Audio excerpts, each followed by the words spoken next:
வணக்கம், நான் ஜெயா ஹோம் சேனல்ல இருந்து பேசுறேன். இன்னைக்கு நம்ம பார்க்க போறது மட்டன் சுக்கா. மட்டன் சுக்கா வந்து ஹோட்டல் ஸ்டைல்ல நம்ம எவ்வளவு டேஸ்டா செய்யலாங்கிறத நம்ம பார்க்கலாம். ஹோட்டலை விட ரொம்ப டேஸ்டா இருக்கும். அதை நம்ம எப்படி நம்ம செய்யறதுங்கிறத காமிக்கிறேன். இப்போ நான் வந்து 200 மட்டன், எலும்பு இல்லாம மட்டன் மட்டும் எடுத்துருக்கிறேன். ஆட்டுக்கறி, வெங்காயம் ஒரு 100 கிராம் கிட்ட வெட்டி வச்சிருக்கிறேன். ஒரே ஒரு தக்காளி. ஃபர்ஸ்ட் நம்ம என்ன செய்யணும்னா, இதை வந்து நம்ம குக்கர்ல இந்த மட்டன், இந்த வெங்காயம், வெட்டி வச்ச வெங்காயம், அடுத்தது இந்த தக்காளி, இதை அவ்வளோத்தையும் போட்டு குழையிற மாதிரி நல்லா அவிய வச்சிடணும்.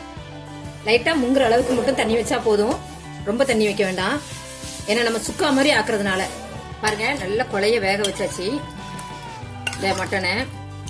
இது வந்து நான் எலும்பு இல்லாமல் வாங்கியிருக்கிறேன். நம்ம எலும்போடனாலும் இதே மாதிரி நம்ம சுக்கா வைக்கலாம். அடுத்தது இந்த சட்டியை நம்ம வச்சு அடுப்பத்தை வச்சுக்கலாம். நல்லெண்ணெய் ஊற்றிக்கிறேன்.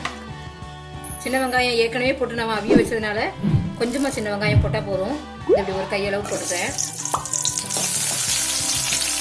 இஞ்சி பூண்டு விழுது ஒரே ஒரு ஸ்பூன். குழம்பு மிளகாய் தூள் ஒரு ஸ்பூன் போட்டிருக்கேன். நம்ம வந்து மட்டனை போட்டுட்டு உப்பெல்லாம் போட்டு காரத்தை பார்த்துக்கலாம். இனிமே இதில் அப்படி கரெக்டாக பாருங்க, மட்டன் எடுத்து போடுறேன். இதையும் நல்லா வதக்கிட்டு அதுக்கப்புறம் நம்ம அதில் உள்ள தண்ணியை, அந்த தண்ணியை நம்ம வேஸ்ட் பண்ணக்கூடாது. இந்த அவிச்ச தண்ணியை நம்ம வேஸ்ட் பண்ணக்கூடாது.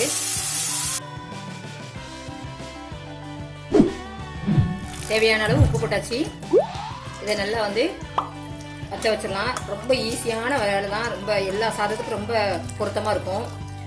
இது நல்லா வந்து தண்ணிலாம் வற்றி நல்லா சுண்டட்டும். பாருங்க, நல்லா சூப்பராக நல்ல எண்ணெய் கூடி நல்ல சுக்கா வந்துருச்சு.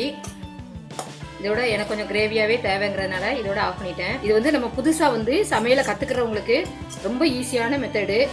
இந்த வீடியோ இது வரைக்கும் நீங்க சப்ஸ்கிரைப் பண்ணலைன்னா கண்டிப்பா சப்ஸ்கிரைப் பண்ணுங்க, கமெண்ட் பண்ணுங்க, ஷேர் பண்ணுங்க.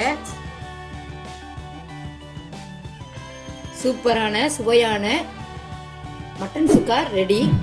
உங்க வீட்லயும் இதே மாதிரி செஞ்சு பாருங்க. ரொம்ப சூப்பரா இருக்கும். எல்லா சாதத்துக்கும் சூப்பரா இருக்கும் இது.